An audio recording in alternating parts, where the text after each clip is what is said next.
All right, then, without further ado, we will kick off and call to order the study session. We have 4 items, first of which DR 24-44 Gilbert Advocacy Center. And Sal, come on up and tell us about this. Thank you.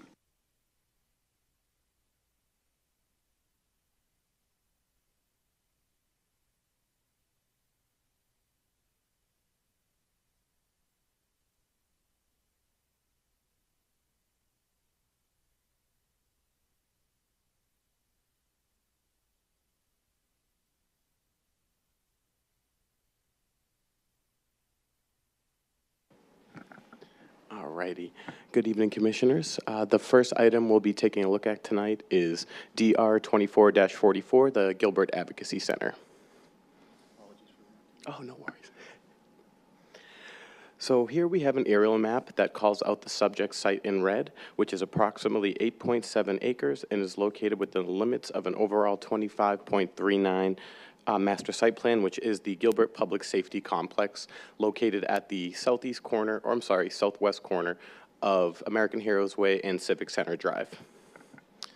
The property is adjacent to the Town of Gilbert Municipal Buildings 1 and 2 to the north, the Settlers Point Residential Subdivision to the east, multifamily and single-family residential to the west, which is the Wyatt and Settlers Point south, and lastly would be that general commercial and multifamily to the west, just past Gilbert Road.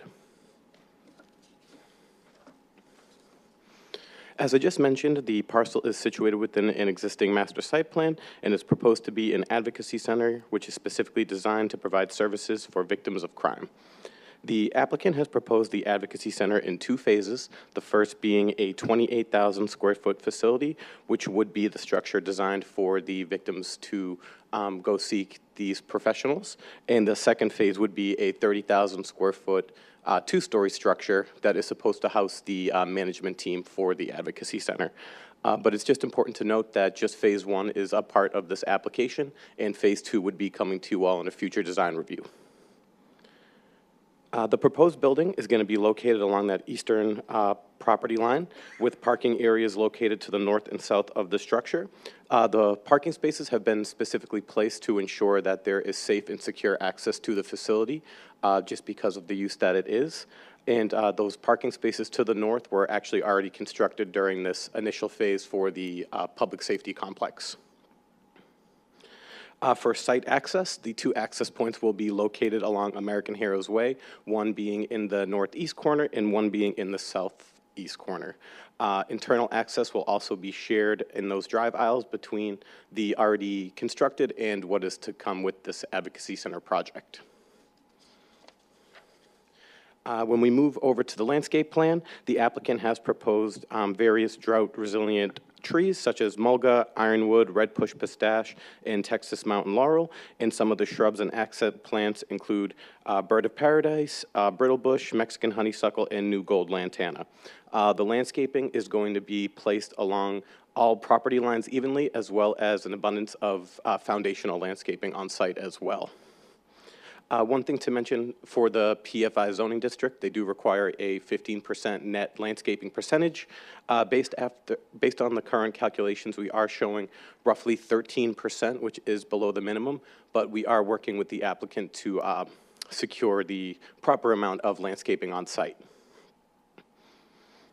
When we move to the southern half here at the landscaping, it's important to note that there is a 28-foot wide SRP irrigation ditch easement along that southern property line, meaning that the landscape setback is encumbered with this easement, but we are going to be working with the applicants to ensure that the quantity and some sort of landscape buffer is provided along that property line.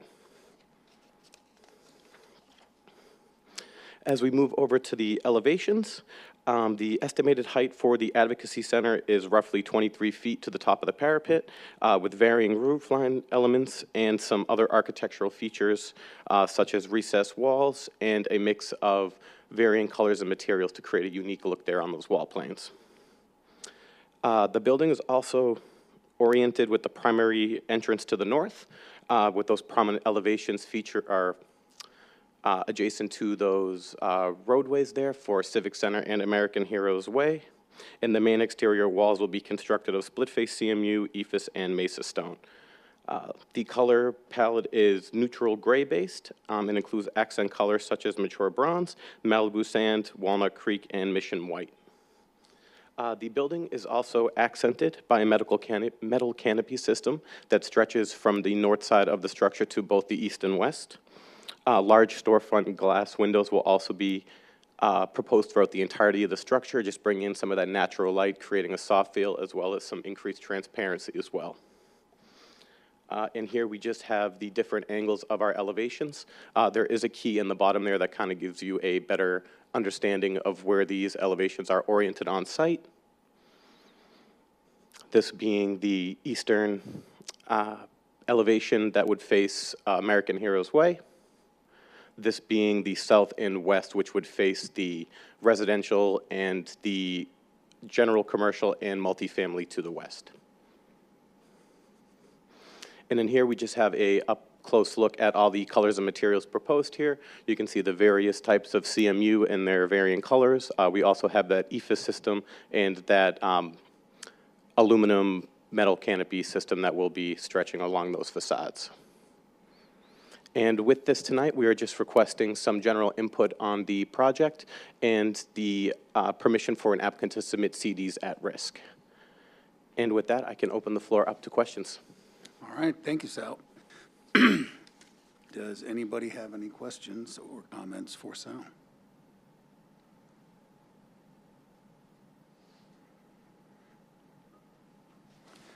Okay, Sal, well, with that, I think you've done such a spectacularly well-done job that you are good to go, and I also don't think that anyone has any problems with the CDs at risk. Seeing none, I think you're good. Great, much appreciated. Right, thank you, sir. Okay, next up, number 2, DR 24-38, signature at Santan Village with the Keith Newman.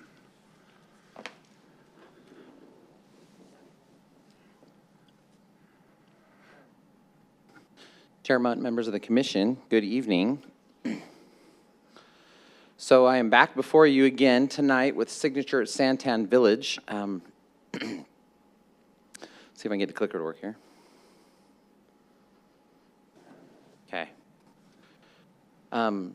So as you know, the site is located in the Santan Village area, north of Living Spaces, at that north of the northwest corner of Williamsfield and Santan Village Parkway. So the request is for design review approval to develop a 34-acre commercial development. So the reason we're bringing this project back before you, I know we brought it before you last month, is just to show you some of the changes that have taken place in the last month as staff has provided review comments to the applicant and of course provided them your comments from the last meeting. And we have gone through that full second review, and they've resubmitted for another review, and we're going through that review now. We're almost done with the second review, but just wanted to show you what some of the changes were. So I'll just talk about these just real fast, and then I can show you the plans. So the biggest change is when I show you the site plan, you'll see it, but the easternmost driveway along Coronado, and I'll just flip to it really quick. I know it's oriented funny. I couldn't fit it on the page otherwise. That easternmost driveway on Coronado Street, which is at the far north end of the project, has been eliminated. And they have one entrance now, and you can see that there. It's on the far east side, and it lines up more with the existing entrances to the north. But the other entrance was too close to the corner, so they eliminated it, so there will only be one entrance along that north boundary. So the elevations for buildings, some of the buildings, buildings E and D, and most of the building, a lot of those longer buildings that were towards the back, you can see on here, the E block, that long stretch of buildings, and the F building were modified to incorporate more roofline variation, which was a comment you had made at the last meeting. And they were also modified to provide more wall plane movement on the front elevations that are facing the interior parking lot. We're still reviewing these elevations as we speak to ensure that they meet the design guidelines, which have some pretty some standards that aren't typical that we require today, but there are standards that they need to adhere to. So the elevations for the pad buildings that are along Santan Village Parkway have been modified to enhance rooftop screening by increasing the heights of the parapet walls. Before, they just had metal screening that was super close to the units, which we do not permit. So they've eliminated that metal, and now they've increased the height of the parapet walls to screen that equipment.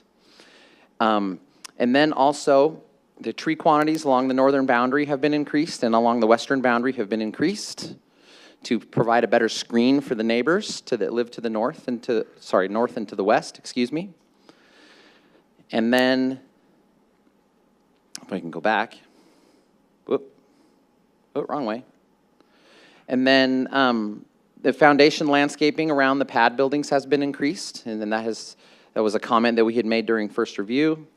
And then they've added 14-foot tall solid screen walls around to the backs of buildings D, E, and F for the loading docks. So those are some things and some concerns that we had as staff, and they've addressed those.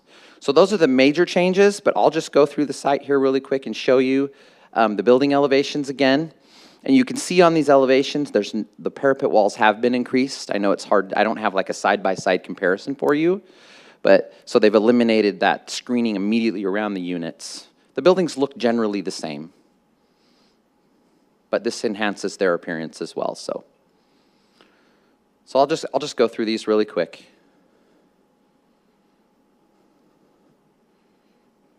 And one change that you will see is the Dick's Sporting Goods has kind of changed their color palette to more comply with the colors of the other buildings.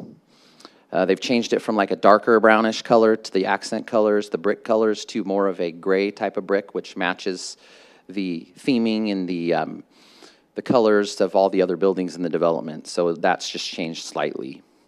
And I also wanted you to note to you guys today that you will be seeing a companion application to this design review case for a conditional use permit for the field portion of of the Dick's Sporting Goods. As we stated before, the field is going to be utilized, and I think this kind of says this in your staff report as well. It's utilized for product testing, but they're also going to utilize it for things like they'll be able to rent the field out for like parties or leagues and things like that. It's artificial turf. So they'll be able to rent that out, and they'll have some lighting out there and things that will be lit up at night. So our code requires a conditional use permit to be able to operate and use that field for the full extent of what they need to use it for. So you'll see that as a companion application. So here I'm going to continue to go through the elevations.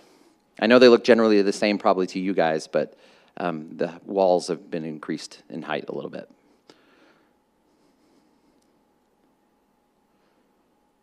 So, and then the last one, there's the Whole Foods. And so that is it. That concludes my presentation. So I just want to see if you have any further input on the elevations or the overall design of the site. That's all I have for you tonight. And I open it up for any questions if you have any for me. Thank you. Thank you, Keith. Would anybody like to have any comments for Keith?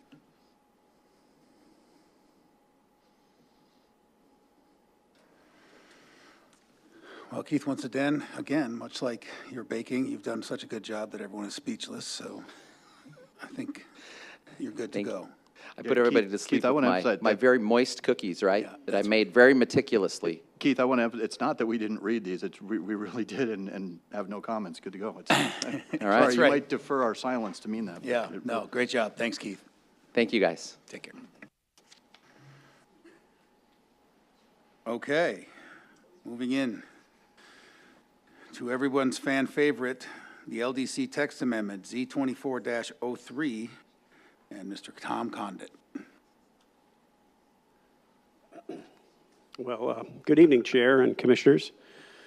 This is an update to our land development code. We're initiating an update to Chapter 3 subdivisions. Basically, the intent of this is to streamline the final platting process. There are no changes to the preliminary platting process. That'll continue. The preliminary plats will continue to come to you for review and approval. But up until this point, the way that our process currently works for final plats, we, as an administrative approval of final plats is limited to very minor changes, lot splits, various up to 3 lots if the acreage is 2.5 acres or less, very minor changes. And so what happened was the legislature passed, in May of 2023, Senate Bill 1103 was signed into law, and it had municipality and League of Cities support, and it allows for the review and approval of plats and plat amendments without, with the administrative approval, not requiring a council approval. And so what the change would do is allow the Development Service Director or designee to approve plats without waiting for council action. This is going to be an incredible streamlining effect for development. Typically, the way the process works is we get a plat in. The final plat is really an engineering survey of all the different lot lines, very similar to the preliminary plat, although it's a final document that gets filed with the county recorder and actually splits the lots and dedicates right-of-way and easements and that sort of thing.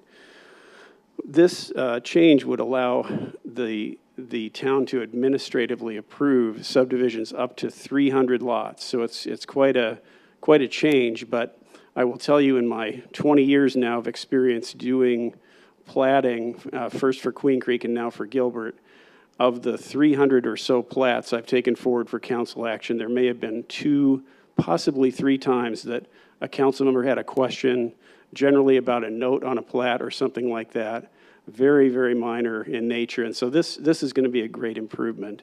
So what this initiation would do would be to, I guess, start the LDC process. There's going to be a citizen meeting held would be the next step. So do you all have any questions for me? Anybody have any questions for Tom? I do. Commissioner Fay, take it away. So, Tom, this is a really big change. This is, I mean, 300 houses, this could be a quarter section, maybe not a quarter section, but getting up in that size. And I get it's in response to a ARS change, but this is essentially taking authority away from council and putting it in staff's hands. Has council spoken on this topic? Are we aware of what they want? No, I really do appreciate that, Commissioner Fay, that question. I forgot to mention the fact that the changes there that we are making allow for a first and administrative approval, but then there will be an appeal to the town council that's available to any applicant. Okay, but right now, if staff grants it, there's not going to be an appeal. So council will not get on a fairly big subdivision, council will not get a bite on this anymore, right? Yes, you're correct on that. Has council I mean, essentially, I mean, the fact that state law, procurement, state law allows a lot, and yet I don't know exactly, but I bet Gilbert's procurement code requires contracts to go before council well below ARS thresholds, because council maintains control over staff and things that way. As council spoken, are they in favor of going up to 300 home plats being staff approved? We have not had any discussions. Oh, go ahead, thank you. If I may, Chair, Commissioner Fay, this is scheduled for a town council work session in May, end of this month, and then for a hearing in June. So we will hear back from council at that time. So shouldn't we hear that they want to do this before we start staffing it and go into citizens and everything? I mean, right now, the answer could be that council could say, no, this is a stupid idea. We don't want to do that, even if state law allows it, right? I don't mean to be flippant, but couldn't they? You're correct that they could. All I will say is that, again, in the 11-plus years I've worked for Gilbert, there have been one or perhaps two plats that have been pulled off for very minor note issues, and we've handled plats of greater than 300 lots many times. Fair enough, but we have a few councilmen who were elected on a development-related platform, and we're tying their hands potentially by going public with this without even asking them. It seems like we're kind of running ahead on things here. Chairman, Commissioner Fay, the planning process is, I'm sorry, I'm blanking on the word legislation versus, it's not legislative. So as long as they meet all the criteria, you have to approve it. So the engineering department would just be checking that the criteria is all met. Even if it went to council, they could not disapprove it if it met all the criteria. It's administrative, not legislative. Council can't vote no on a plat? If it meets all the requirements and it went through preliminary platting, the only thing the final plat does is make sure that it is correct. I thought once you get in front of council, they can always vote no. I mean, that's the political process. I'm surprised to hear that they can't. I'm sure they could vote no, but why would they if everything has been met and it went through preliminary plat and everything had been vetted? I grant you the why would they? Mm-hmm. Shouldn't we ask that question before we go public with this? That's my question. We are. It's just a matter of scheduling. We're coming here first, then to council, then back here, then back to council again. So we're just initiating it now at the Planning Commission, which is our standard. It goes to Planning Commission first for initiation, then it will go to council. If we have any issues at council, we perhaps delay bringing it back here for a vote. Okay. It still kind of seems backwards in terms of where we're going for permission from it seems like we ought to get council's blessing before we go undermine their authority. It's kind of still how it seems to me. I just wanted to interject and ask the question that, so what we're talking about, in my understanding from the discussions I've had on this, is all of the criteria that are set forth that have to be approved in a preliminary plat do in fact have to get approved by a governing body. The final plat is just making sure that they're meeting something that already has been approved. Is that correct? Yes, Chairman, that is Okay. correct. So I believe what this is, it's cutting out an administrative middle portion of it, assuming that preliminary is approved, then final meets everything that was approved. That's the step that I think is being cut out here. And Chairman, Commissioner Fay, this is our standard course that we do. We always bring it to the commission first just to initiate it before it goes to council. We do that on all of our LDC texts. The same thing on the next one I'll be presenting. It comes to you first, and then it will go to council. And most of the time, it makes sense. And by the way, I'm not going to, actually, I don't even have the same issue with the next one, so you're off the hook. But this one is deliberately changing council's authority. That's what makes this one a little different than the others we've seen in my mind. So I guess I've twisted around on this one enough. Yes, and Chairman, Commissioner, I do understand that it seems like a weird order, but again, council will get to hear this. We're just bringing it to commission so that we can initiate it, have the study session, allow the public to be aware of it and speak. Right. And I'll also just point out that being that it is a study session, you know, that's not, we're not even granting anything. We're just commenting, and I think that the comments have been, you know, heard, yeah, so. Yeah, commented. Anybody else? Commissioner Anderson. Tom, thank you for the presentation. Quick question for you. Is this just for subdivisions? Is this going to apply to any other types of projects in the town? It's any subdivision, commercial or residential, that splits lots into more than 3 parcels, actually. Again, there's a very, very limited amount of subdivision work that we can do administratively right now. They're minor land divisions, and it's basically lot splits, and there's 2 or 3 lots of very specific requirements. So it will very much expand the amount of platting work that we can do administratively. Okay, so once the prelim plat gets in, you guys check it over, some comments, that the prelim gets approved, that essentially now becomes a final plat. Right, and the things that might change are, you know, the surveyors determined the bearing is now this number of seconds and minutes, and it's, you know, the decimal places to the acreage might be a little more accurate and those sorts of things. And there's a dedication statement on the plat that we always review.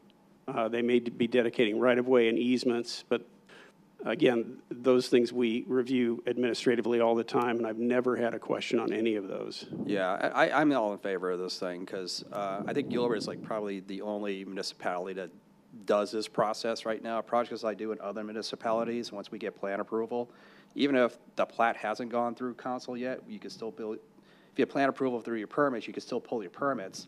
I've had numerous projects in Gilbert. We got through planning or permit, we got our permits approved. Yay, let's pull our permits. You can't do it yet because the final's not, now we wait for these guys. They approve the final. Yay, let's get our permits. No, because now we got to wait for council to approve it. So I think this will help a lot of people, and I'm glad that you guys are now kind of enacting this and kind of mimicking what other municipalities are doing. Thank you for your time. Thank you, Commissioner Anderson. I see a red mic, Commissioner Davis. I was just going to weigh in a little bit in that I think a lot of the cities are looking to do this since this legislation changed. I think Phoenix has already done it.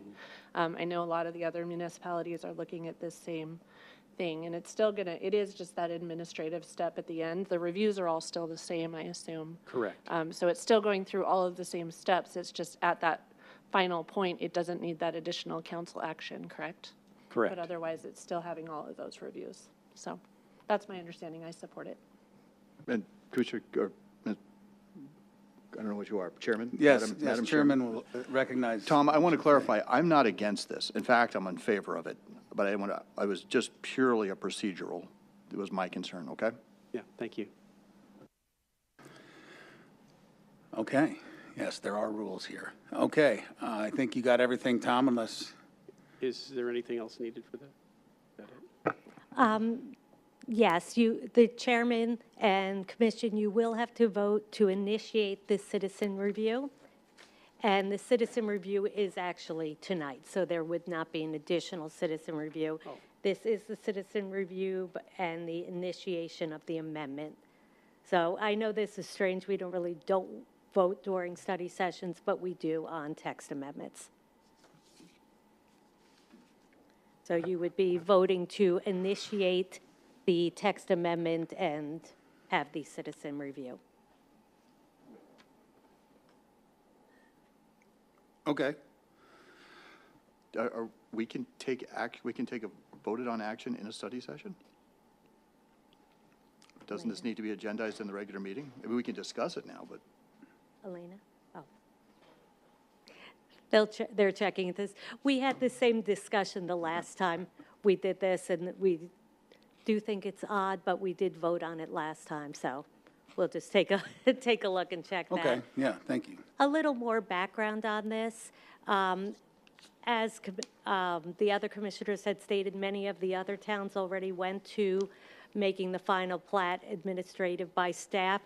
In that legislation, you could also do that with the preliminary plats, but the town decided not to do that, to still bring the preliminary plats through the full process and just accelerate the final plats and have them staff reviewed.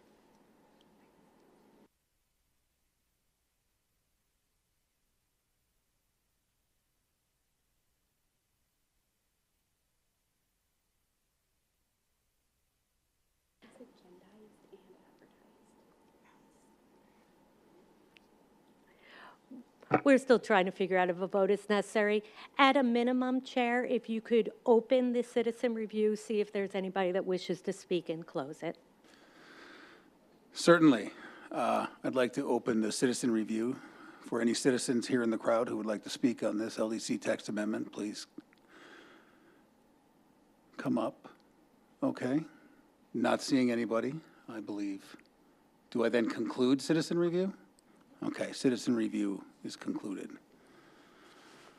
Thank you. And unless we hear otherwise from legal, should we move on to the next item? And then if we do need to vote, we could vote on both.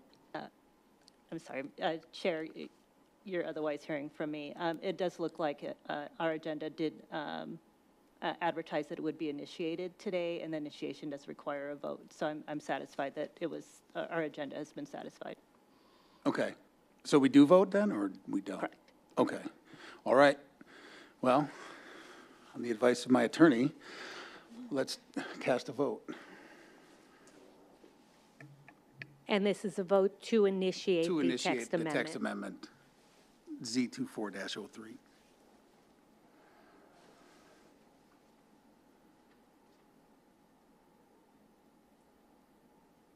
Okay, vote passes 6-1. Thank you. Moving on, Z24-02, LDC text amendment. Ms. Eva.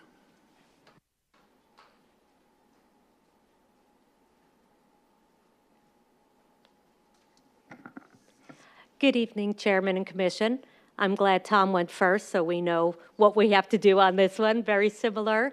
It's an LDC text amendment, and this text amendment is it's necessitated because of the community preservation ordinance, but the commission is not considering the community preservation ordinance.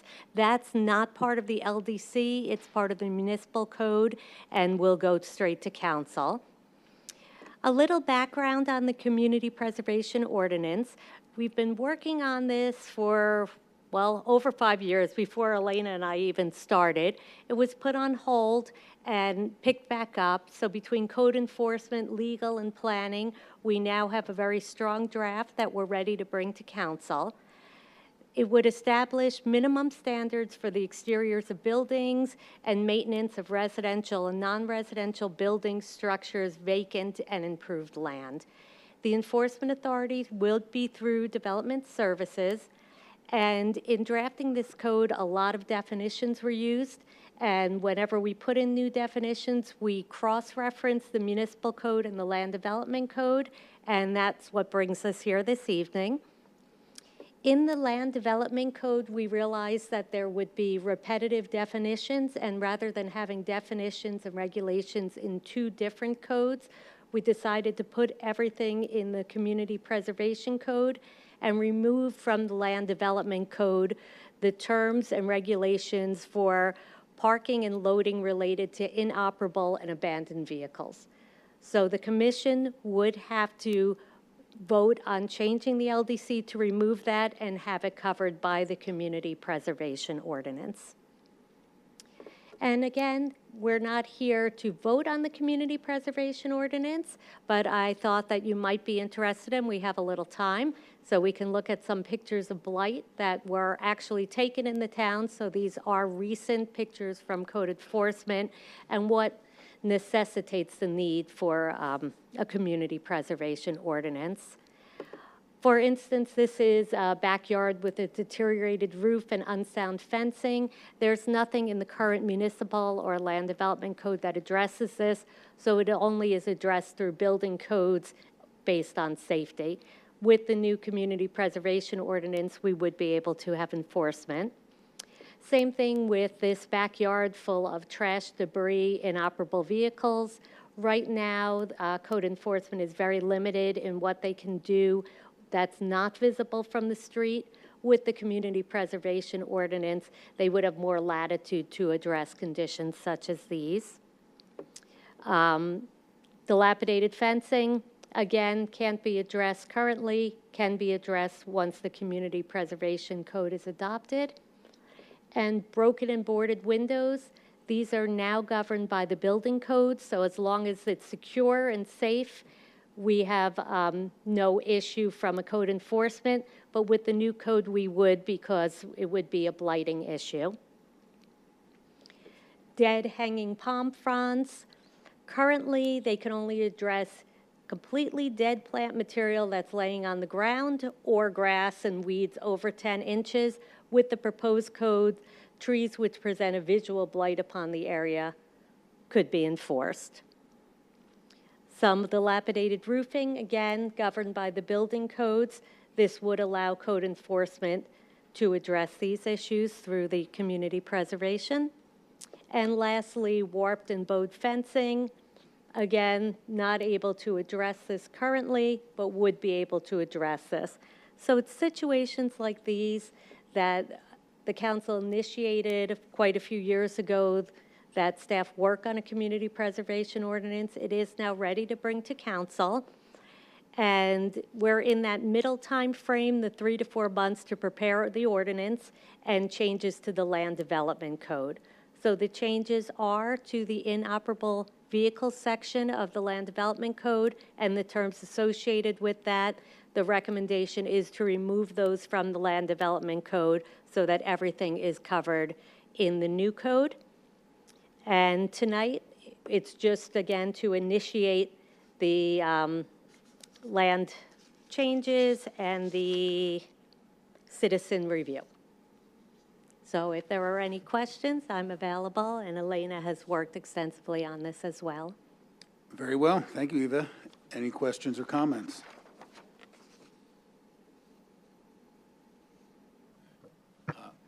Commissioner Anderson. Boy, this is some code you guys are writing. I'm not sure what to really think of it, to be honest. It just seems like Big Brother's really now coming in your yard. So explain a little bit more how the town plans on enforce this. So the examples that you get there, is there a city inspector or town inspector that's going to be like driving around looking at this type of stuff? And then can you give us a little bit more insight on how this whole procedure works? It would be through code enforcement, and code enforcement is more reactive than proactive. We're limited with staff. So normally we would get complaints often through our 311 system, and then code enforcement would go out and address it. So this just gives them greater ability to address situations like you saw. Okay, so some neighbor has an argument with another neighbor, doesn't like him anymore. Hey, they got a car in the backyard that's all rusty, whatever. I'm going to call 311, snitch on them. So inspectors come out.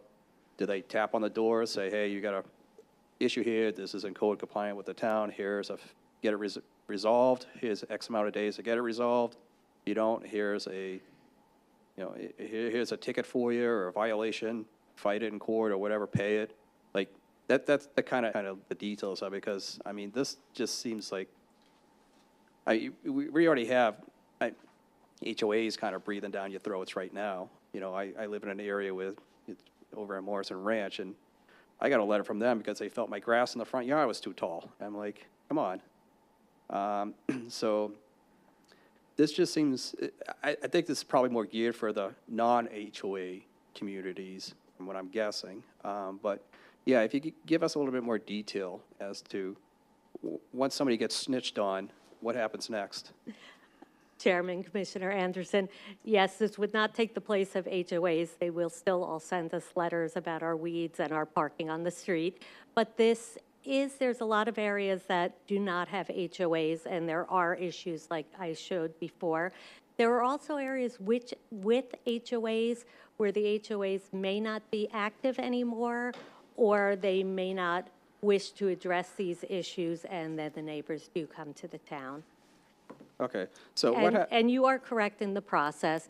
The inspector goes out there. They're very friendly inspectors. They try to work with the resident, why is this a problem? See if there's an issue, money, somebody renting, they can't get a hold of the owner. They're very flexible with them. They don't like giving the violations. They'll give a certain amount of time, come back, another warning, and then, of course, they do enforcement.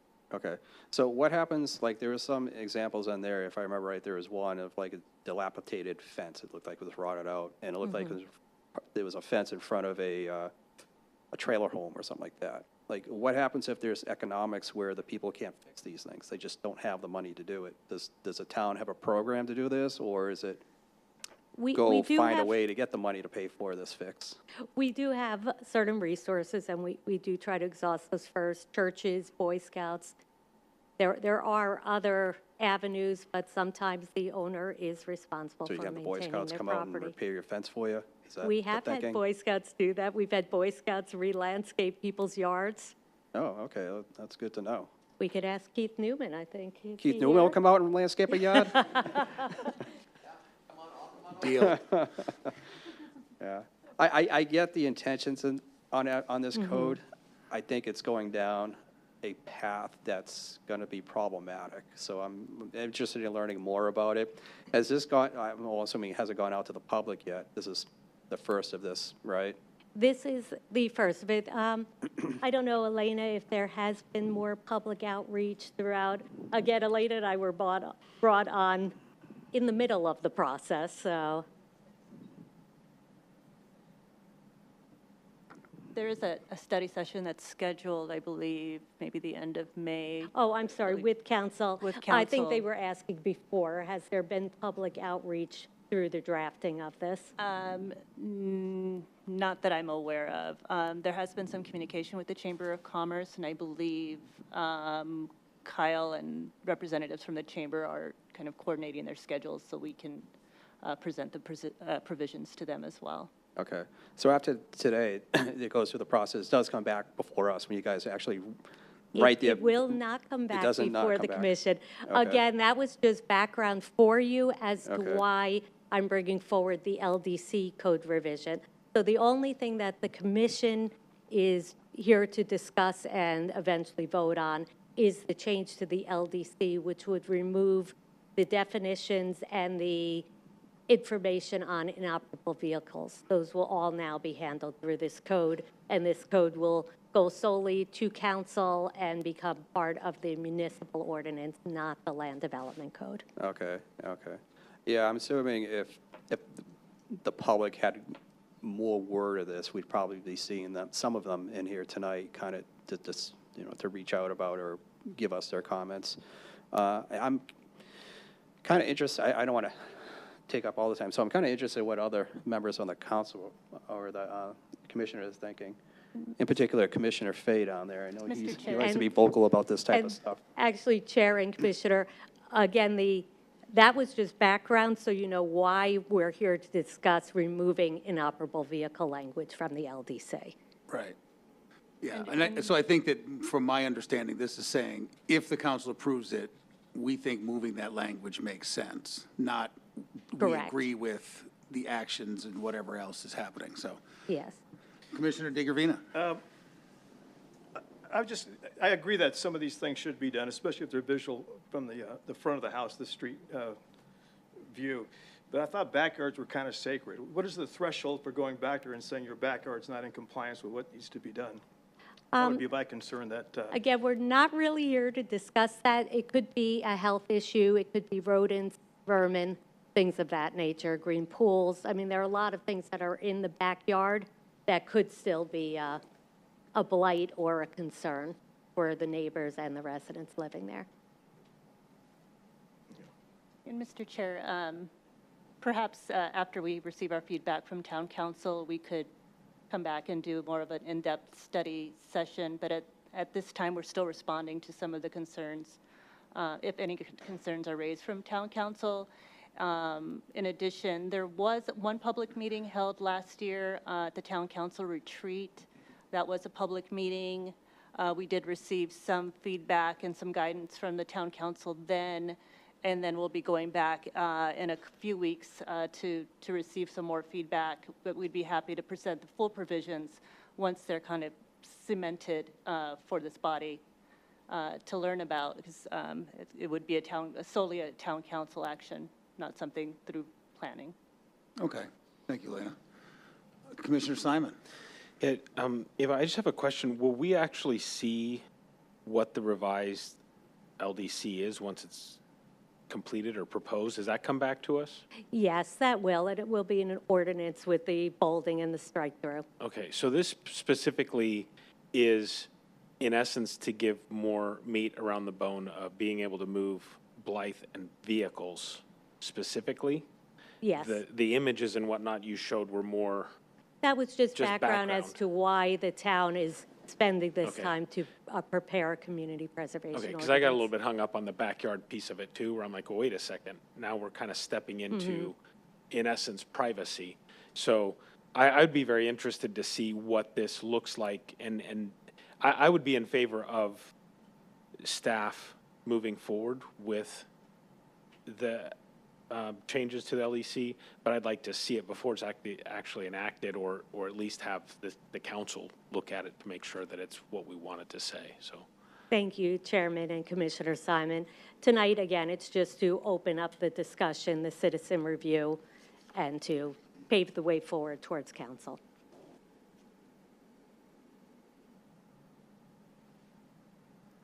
Oh, okay, I thought so. I thought so, Commissioner Gage. Go ahead. Yeah. I was just deciding how much I should say or not say. So I'm just gonna be a contrarian right now and say, if we vote no, then you can't look at this language, and then there would be conflicting language in our LDC and this new community preservation ordinance, which then would create problems for enforcement. Is that correct? If for some reason the commission voted not to change the LDC, there would just be duplicative language. And in the future, that may cause concerns, because if one document is changed and the other one isn't, then you could have conflicting information. But right now, if it's in there, it's not changing anything. We just think that everything with enforcement should be in the community preservation ordinance. Okay. I was just kind of confused, and I came around at the end that this is something being done completely outside of what we're talking about here. And so you brought up examples that were, I think, concerning to some of us, but this is beyond our reach, and so that stuff doesn't matter, right? Chairman, Commissioner Gage, again, it's just so that our ordinances are clean and neat, and that there's not duplicative information in them, that all the enforcement will now be in the community preservation ordinance. Okay, thank you. Okay. Any other comments? All right. Well, I would just echo, I mean, I can understand some of the trepidation surrounding the privacy issues. That clearly makes sense. But to keep on track, I believe that from my purview, this is simply saying this language can be moved in the event that this does go through. Henceforth, I'm perfectly okay with it. So I will then open up to citizen review. If there's any citizens here who would like to speak on this LDC text amendment, please come forward.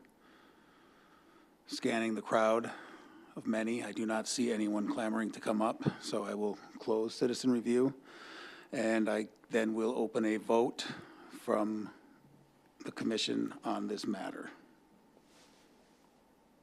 And the vote is to initiate discussion on the amendment to the LDC regarding circulation, parking, and loading regulations of inoperable and abandoned vehicles. That is correct. Do we need motions on those? I mean, we didn't motion the last one either, but I just don't know if we need motions on these before we vote. I just don't know. I don't think it's necessary, sir, as long as we have a direction from you that we're initiating them. Okay, thank you. I'm sorry, direction from the commission.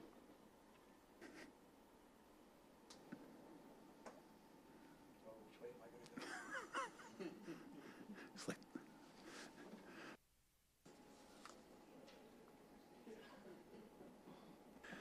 All right, 6-1, we have a pass. Thank you, Chairman. Okay. All right. Now that we've finished those, let's move on to a discussion of the regular meeting agenda. The regular meeting today, we have consent one item, DR 24-13 Victory Plaza Pad E and F, and that's with Nicole. Does anyone here have a reason they would want to take that off?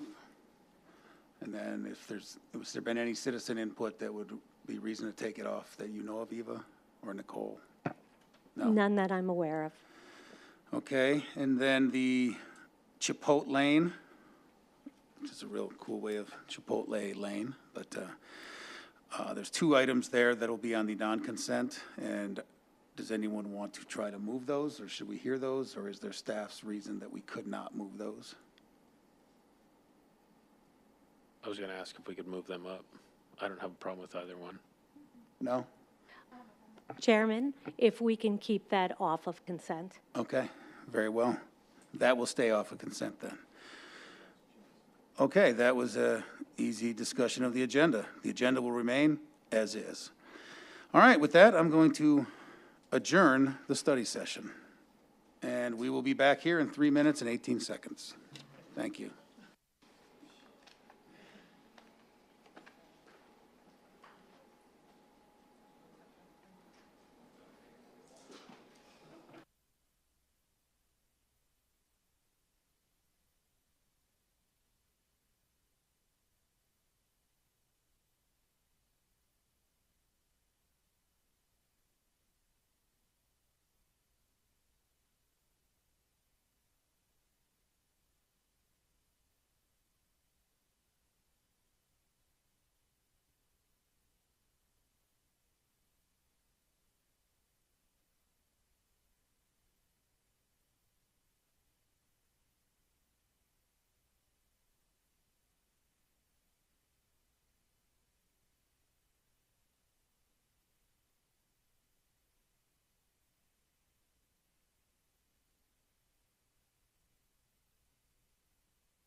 That's right.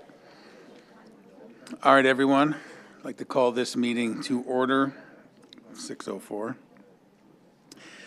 And first order of business, we'll start with the Pledge of Allegiance. Please stand and join me.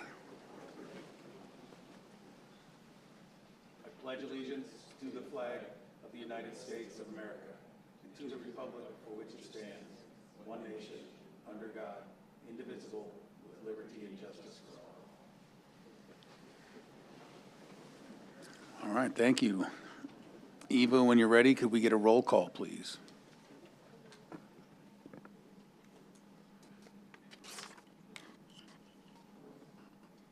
Alternate Everett. Alternate DiGravina. Commissioner Simon. Here. Commissioner Gage. Here. Commissioner Fay. Present. Commissioner Davis. Here. Commissioner Anderson. Yeah.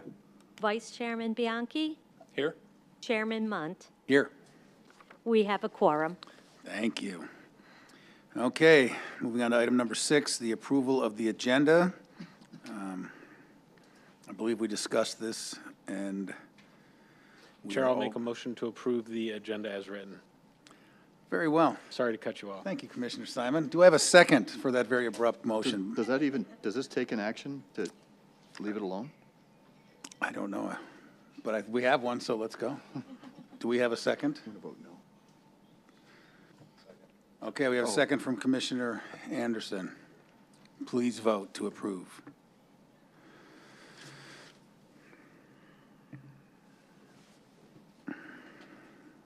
Did?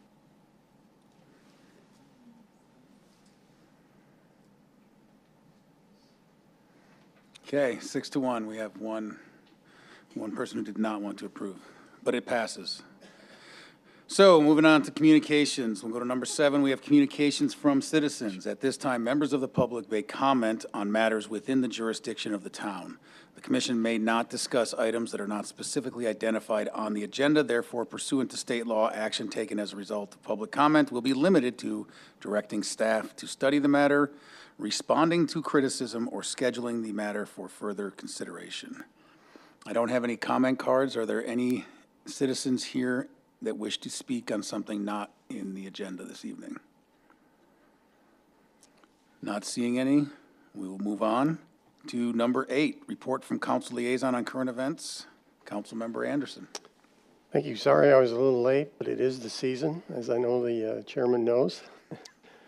The only thing I'd share with you tonight is we did repeal our code of ethics and put in place a code of conduct, which will affect each of you as well as the council. So I would encourage you to get a copy of that and read over that. You know, we've gone through some tumultuous times here in the last couple of years, and I want to make sure that you're aware of what we've done to address some of those situations. So when you get that copy, be sure and review that. Thank you, Mr. Chairman. Thank you, Councilmember Anderson. I will be sure to review that. Okay, next up is the public hearing consent. All items listed below are considered the public hearing consent calendar. The commission may, by a single motion, approve any number of items where, after opening the public hearing, no person requests that item to be removed from the consent calendar. If such a request is made, the commission shall then withdraw the item from the public hearing consent calendar for the purpose of public discussion and separate action. Other items on the agenda may be added, although we did not add those. So currently, the consent agenda has one item, number 9, DR 24-13, Victory Plaza Pad E and F. Are there any citizens here? I do not have any cards, but is there anyone that wished to speak on this and would like it removed from the consent? Not seeing any. I will move for a motion on the consent agenda. Chairman, I would move to approve the consent calendar as presented. Thank you, Vice Chairman Bianchi. Do I have a second? I will second that. Commissioner Fay with the second. Please cast your vote.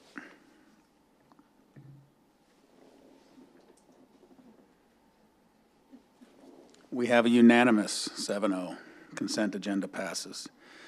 Now on to the public hearing. Non-consent public hearing items will be heard at an individual public hearing and will be acted upon by the commission by a separate motion. During the public hearings, anyone wishing to comment in support or in opposition of a public hearing item may do so. If you wish to comment on a public hearing item, you must fill out a public comment form indicating the item number with which you wish to be heard. Once the hearing is closed, there will be no further public comment unless requested by a member of the commission. For anyone that was interested, there are public comment cards in the back. They're the yellow cards, and you're able to speak. Just fill that out and bring it up. Then we'll move on now to item 10, and are these presented together, I believe? Yes, okay, so it's item 10 and 11, UP 23-47 Chipotle Lane and DR 23-167 Chipotle Lane and DR 23-167 Chipotle Lane. And we will turn it over to Ms. Nicole. Thank you, Chair, members of the Commission. Nicole Russell, Senior Planner. The applications before the Commission tonight are both DR 23-167 and UP 23-47. The requests are for a conditional use permit to allow a drive-through in conjunction with a quick service restaurant in a neighborhood commercial zoning district, and a design review to approve a master site plan, landscaping, grading, drainage, elevations, floor plans, lighting, and colors and materials for the Chipotle. Here is the proposed site showing that there is SF8 to the north and SF6 to the east, and it's at the northeast corner of Higley Road and Palmer Street. Just a little bit of history on this particular parcel. In April of 2000, the rezone for the Seville Master Plan community was approved by the Town Council. In April of 2001, the Seville Non-Residential Design Guidelines were approved. In 2002, the site was rezoned from public facilities and open space to a C1 commercial zoning district. However, in 2005, the site was rezoned again from the C1 to the neighborhood commercial. In May of 2007, a bank with a 4-lane drive-through was approved on the site for some context. That has obviously not been built. The Seville Design Guidelines mirrored the ULDC at the time in which a use permit was required for drive-throughs in an NC zoning district. And a portion of the code did state that no drive-through lanes could be within 50 feet of residential. Since the code refresh, that portion of the code has been removed.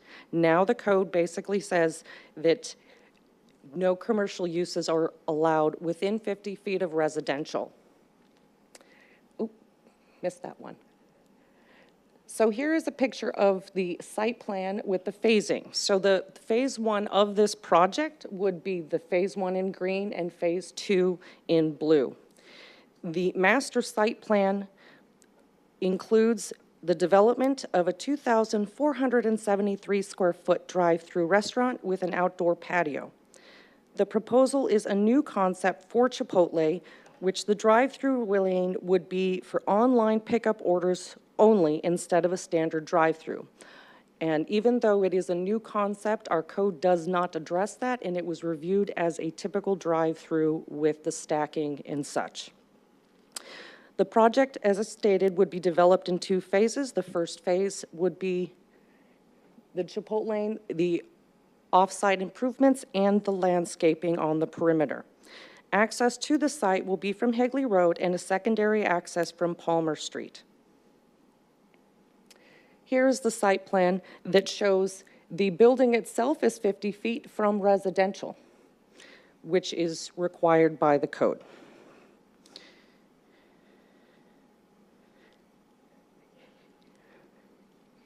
The restaurant shown is in neutral colors that complement the modern take on the old world Spanish architecture required by the Seville Non-Residential Design Guidelines. The 22-foot high building includes parapets, cornices, and recessed entrances to provide visual interest. The exterior is comprised of stone accents on a 2-tone stuccoed building with a red tile roof. There's embellishment seen on the south I apologize. I put the wrong directionals on there. Oh, they're on the north and the south side to give visual interest as part of the Spanish architecture. Here's the floor plans of the proposed building with the patio on the east side and indoor dining. The landscaping around the site is a varied plant palette of trees and shrubs. The trees include desert willow, Palo Brea, southern live oak, and evergreen elm. Some of the shrubs and accent plants will include bougainvillea, Texas ranger, Mexican petunia, coral fountain, and red yucca. As stated before, the first phase will include the street landscaping.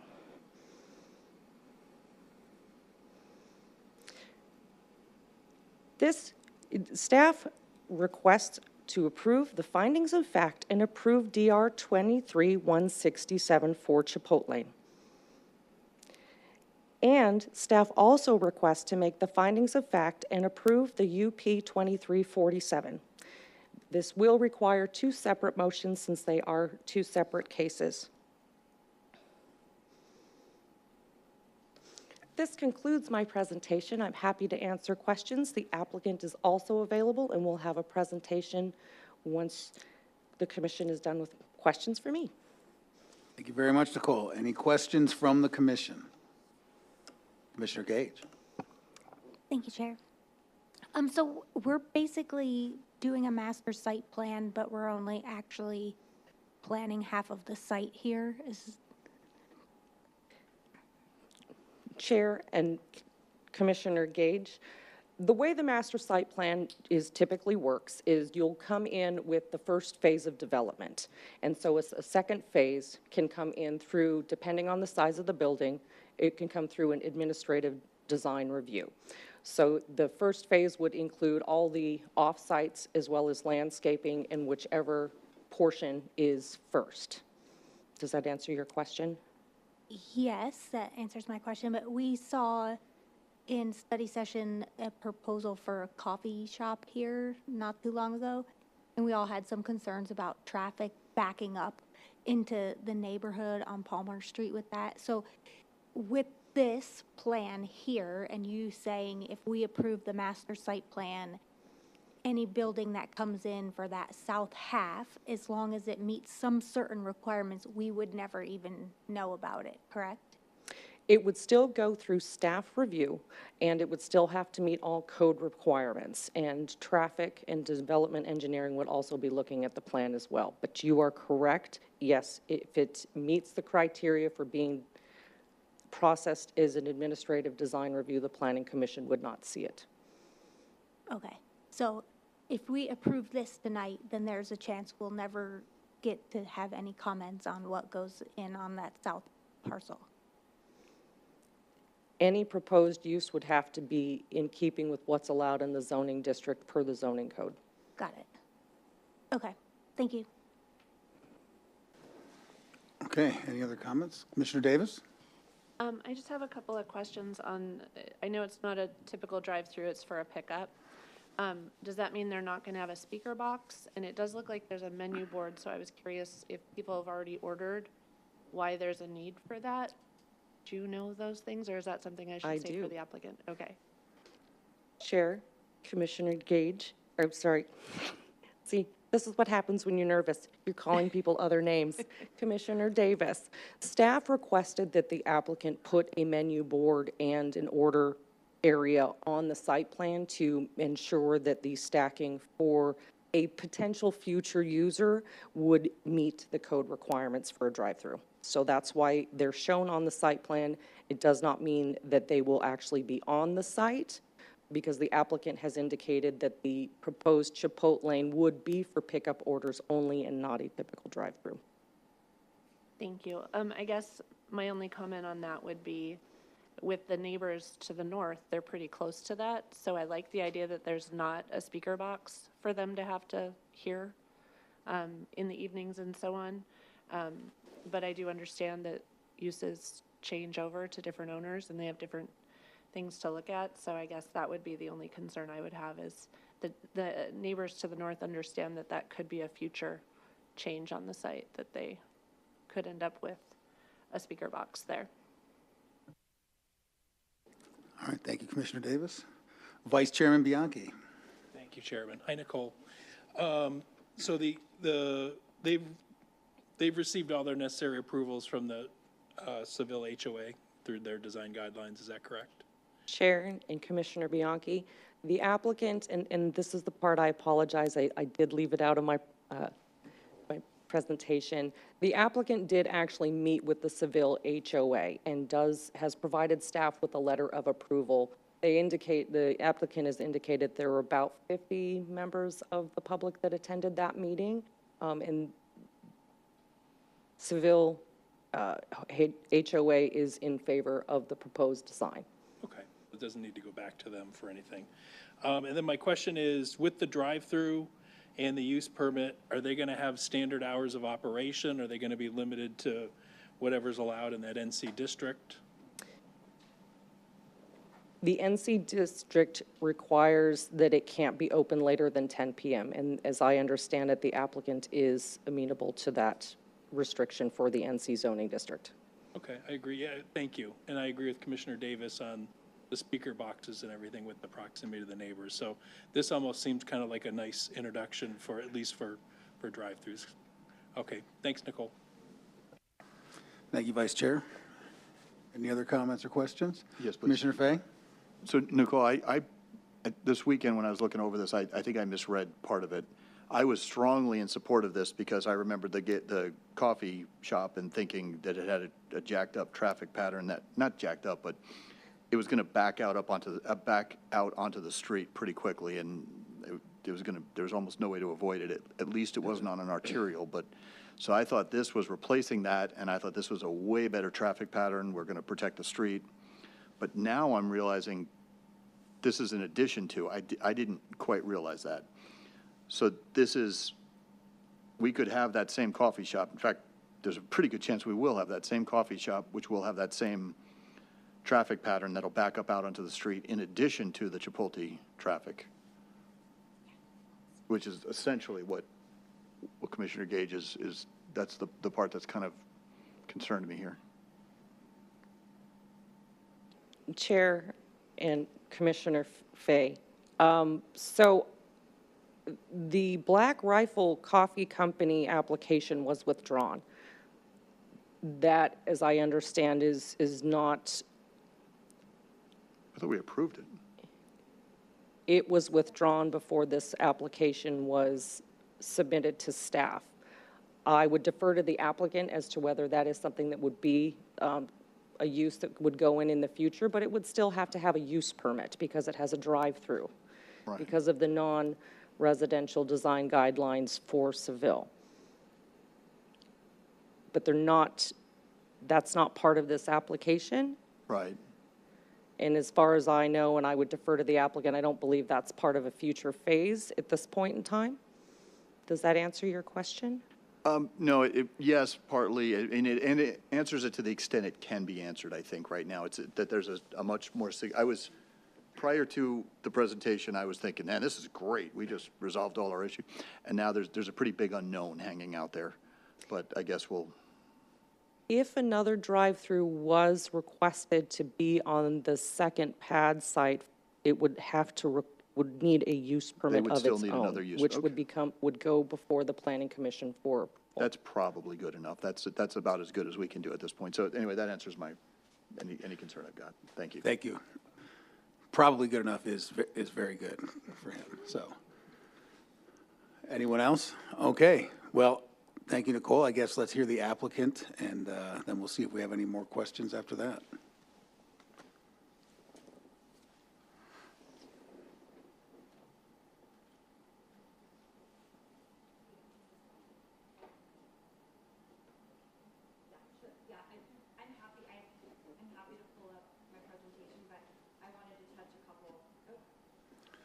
See if the red button is on. You click, on the base of it, you could, there you go. And if you could just let us know who you are too. Hi, sorry, yes, Amy Malloy with Evolve Ventures. I'm representing the landowner. so not the tenant. So I hopefully am going to be able to answer several of the questions regarding future phasing of the site, because I think that's a great question. Hopefully will alleviate some of the concerns of the commission here. I just want to take a quick minute and thank staff.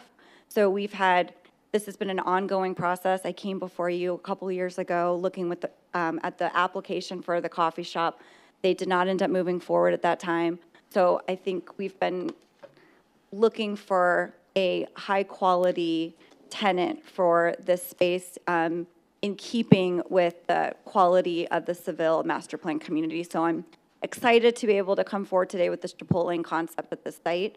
And just really quickly, I wanted to highlight a couple things that came up from the presentation that Nicole did, and she's been a fantastic plan reviewer for us. We've been very grateful for the level of detail that she's provided us. I think it helped us provide a better quality project. This is our third iteration of elevation design. The first elevation design we took was the one that was tentatively approved by this board several years ago for the former Black Rifle. And we really worked back and forth with the Seville HOA and with the city staff, town staff multiple times. And we really, I think, are excited to propose a building elevation that really keeps with the Seville non-residential design guidelines with the stone, the Spanish tile on the roof, the curvature, the full covering for the drive-up lane, and the color palette.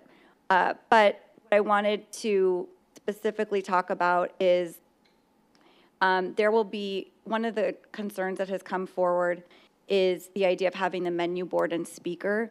So this is a concept, it's a Chipotle concept. There's a couple that are open now. I think one in Gilbert, there's one in Mesa, there's a couple other that have sprung up in the valley.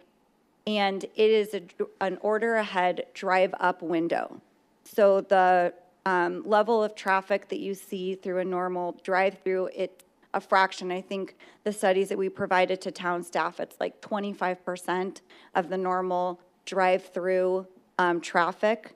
But we wanted to make sure that in the instant that this project does not go through and it has a use permit that's approved for this site, the staff wanted long-term protection. So to make sure that we were doing that this site could accommodate a drive-through at that location if that ever came to fruition. But the Chipotle concept, of which we've got an executed lease on, has no intention to have a menu board or a speaker. But we wanted to show that on the plan per staff's recommendation for future protection. The other thing I wanted to talk about a little bit is the master site plan nature. So let me see, I think I'll take us to the landscape plan. So one of the things that was important to this is we know it's neighborhood commercial. We're talking to several potential users for the south lot. We have no executed leases at this time for the south lot or even an executed LOI, letter of intent. But we wanted to make sure, and this was per the direction that I received from this group or makeup of this group a couple years ago, is to really make sure that we were being thoughtful in how we circulated traffic internal to the site and make sure that we weren't creating situations for traffic backup onto either Higley or Palmer. So some of the improvements that you may be familiar with is it was important for us to make sure we did the median cut in Palmer and opened that area so that would be ease of access into the site heading north.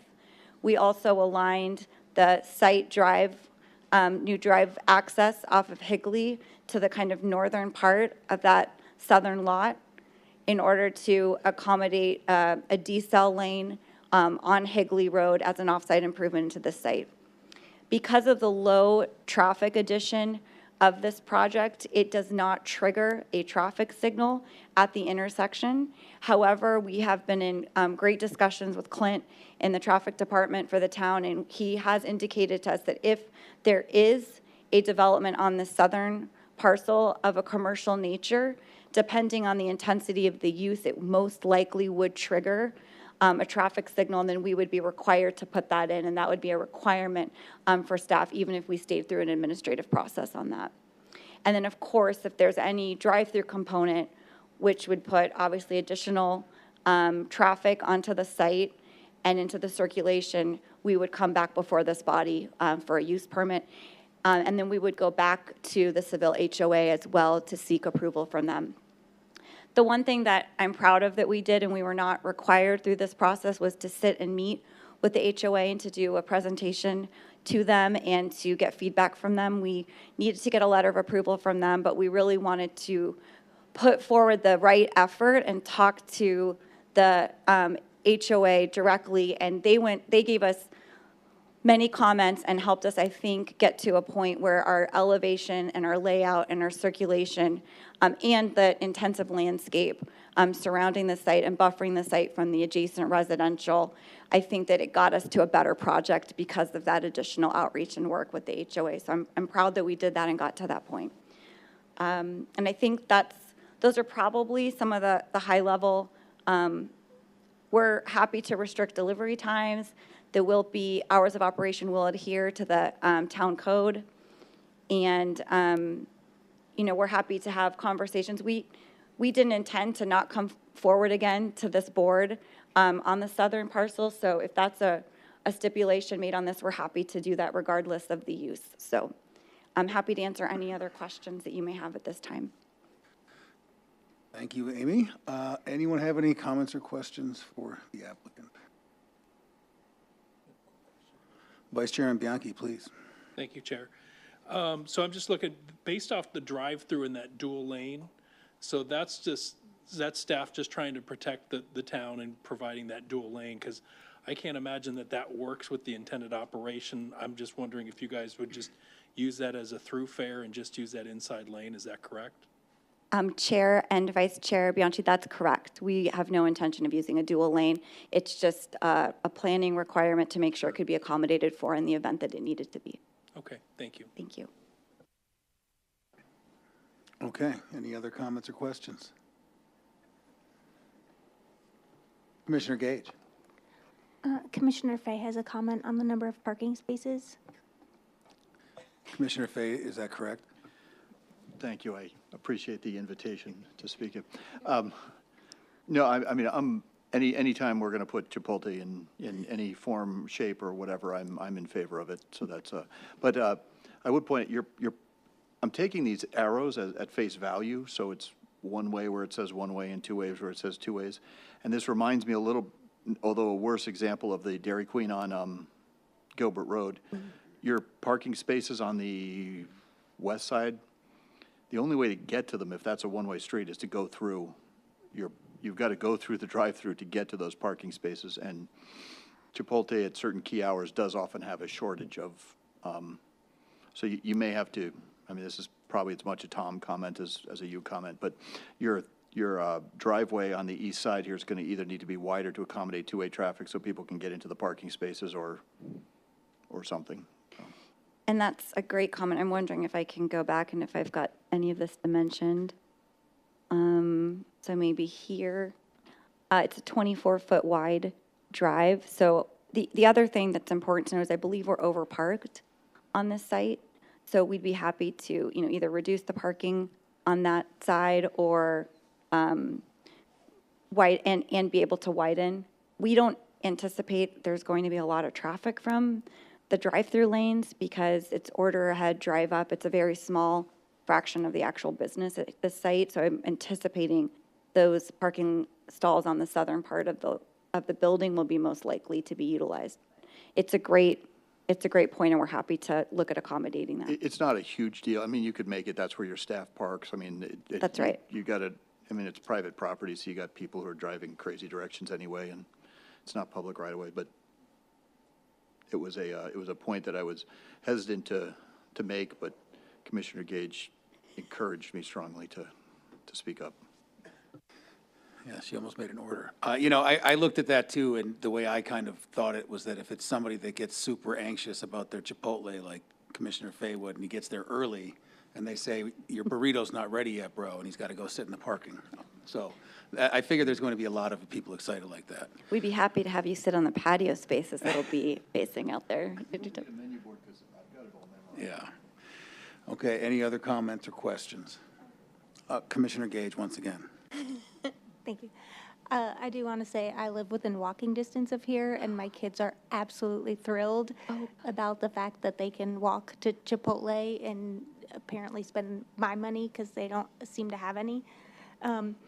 But we do now go to the one on Val Vista because that's the closest one here, and that parking during like dinner time is always full, and I never have seen anyone actually in the drive-through lane. So I know more parking will come when this south parcel gets built out, but I do anticipate that that will be a problem in the meantime. Not that I'm not asking you to do anything, I'm just saying. Yeah. So, and if I voted against this, my kids would probably not let me come home tonight, so that's all. Very well. Okay, well, thank you very much.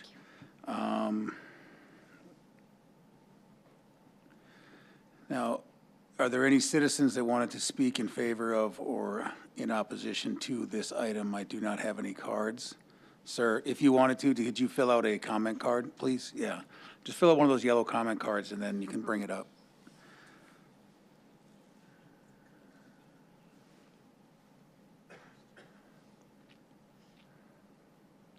And if anyone else wanted to as well, please feel free to fill out that comment card so that you can be heard at the public hearing.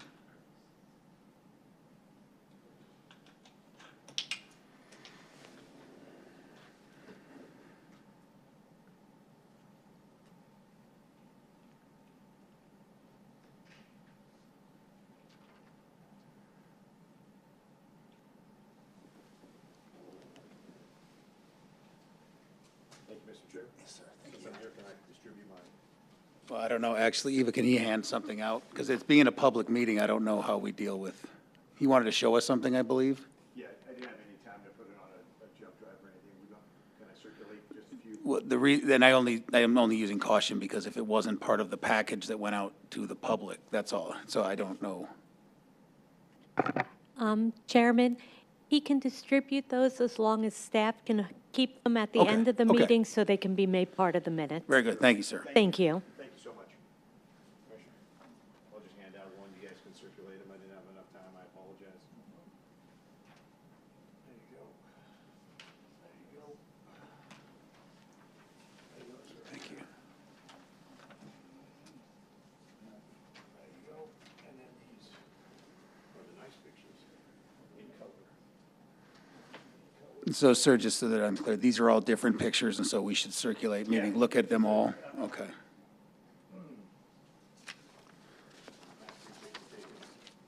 Okay, and this, so just, this is Mr. Brian Parati, and he is opposed to the item and wishes to speak. So go ahead, you have 3 minutes, sir, and we'll look at this. The button on the bottom, like the base of it turns red. On the front. There we go. Okay. Yes, thank you for hearing me out. I reside at 3281 East Powell Court, which is adjacent to the structure that we're speaking of. It's actually my backyard. So what I did is I just went across the street. There's a fast food restaurant. There's other eating establishments. It took me a matter of 10 minutes to, the pictures in black and white are dumpsters, debris, garbage, pallets, things that are just unnecessary that retailers of this magnitude end up having waste and things of that nature. There was a double-parked delivery vehicle at this one facility just right across the street. I've got dozens of pictures. Again, didn't have a lot of time to get them together. But, you know, with this type of venture comes, you know, traffic, right? Comes rodents, you know, comes, you know, unwanted and unwelcome noise. Listening to the lady who made her comments, I mean, if you're not thinking about a traffic light because you're not going to have a lot of business and your parking's not going to be needed, then why do what you want to do? Chipotle's in business to make money, that bottom line. And it looks all grand and beautiful at the beginning, but over years and wear and tear through the just the weather and the traffic that goes through there, this is going to dilapidate in a hurry.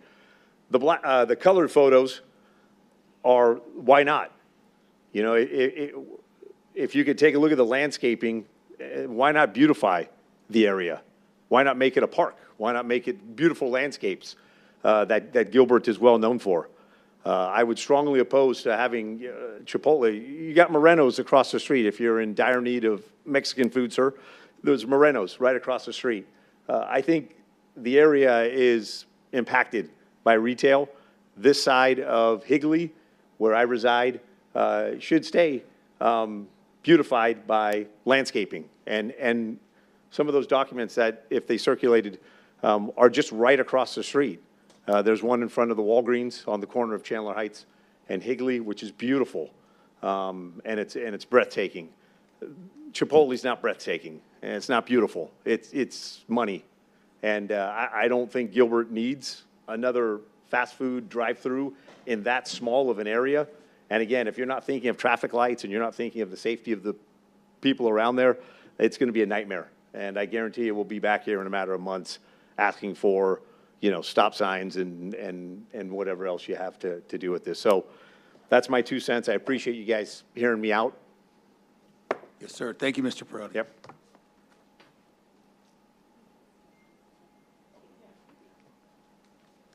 Okay.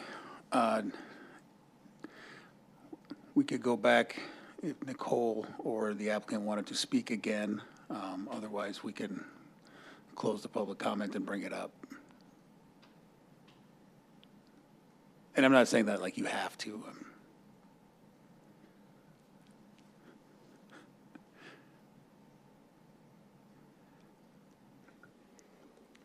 I apologize.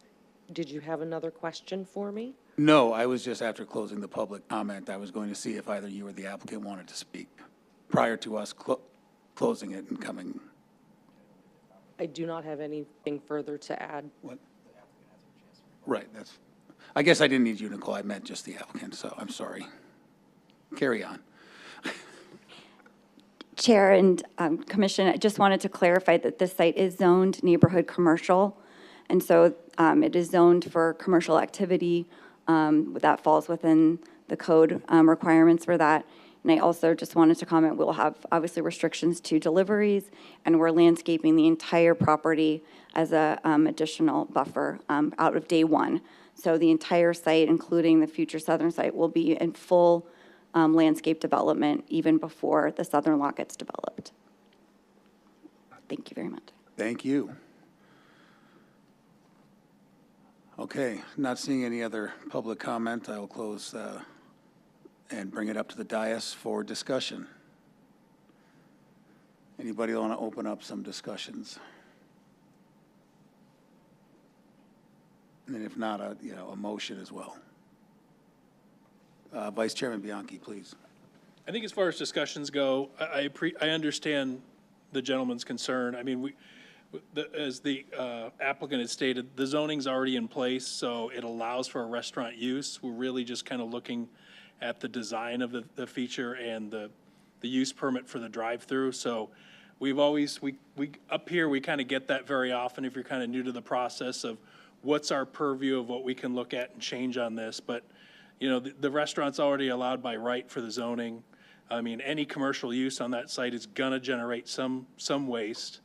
You know, and I believe, looking at the site plan, the refuse containers are appropriately located. I think what we could probably do, especially as a resident, is just ensure that those trash enclosures, those gates are always closed, the trash enclosures are covered, and that's picked up regularly if trash becomes a concern on that site. But I think on that, I think we've looked at this. I think the use permit is acceptable, and the overall design, I didn't have any problems with, so I would be inclined in favor of both tonight. Thank you, Vice Chair. Any other comment?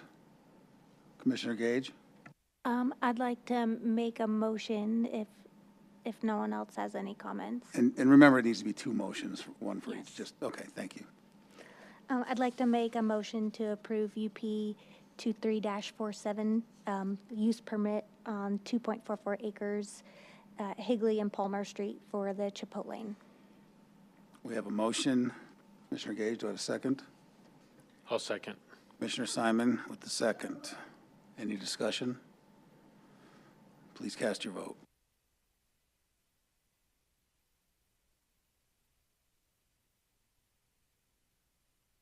Vote carries 7-0.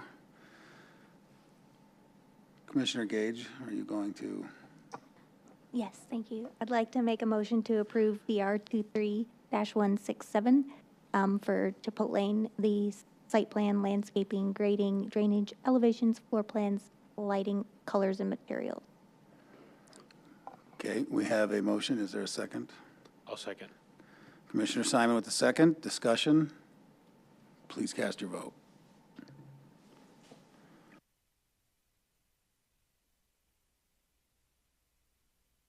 Vote carries 7-0. Thank you to staff and the applicant and to the gentleman for coming in to speak. We will move on to the administrative items.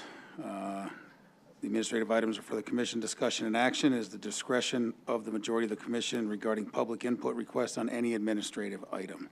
Persons wishing to speak as an administrative item should complete a public comment form indicating the number on which you wish to address.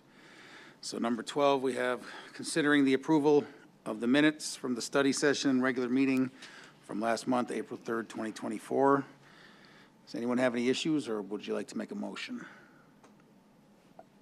Chairman, if there's no changes, I'd move to approve as presented. We have a motion from Vice Chair Bianchi. Do I have a second? I'll second. Ooh, that was close, but you didn't have your mic on, so I'll go with that. Was second by Commissioner Davis. Please cast your vote.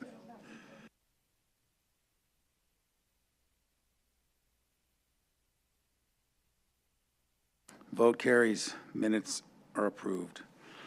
Okay, communications. We don't have an executive session. We'll now go to a report from the chairman and members of the commission on any current events.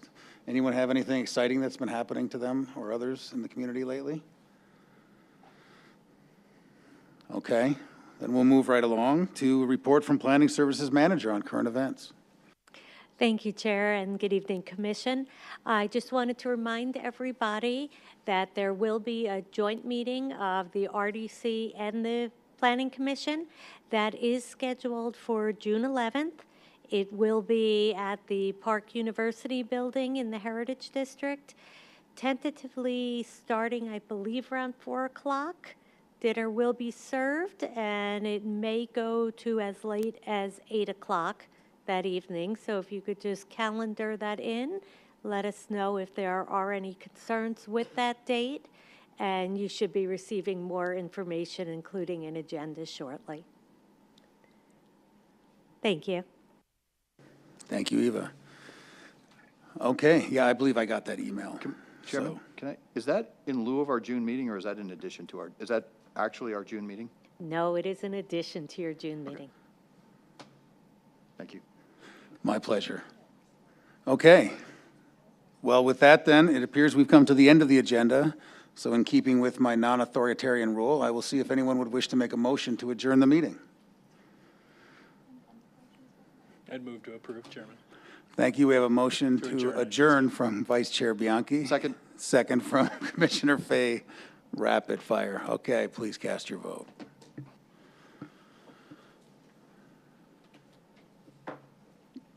The yeas have it, 6-1. Meeting adjourned. Thank you all.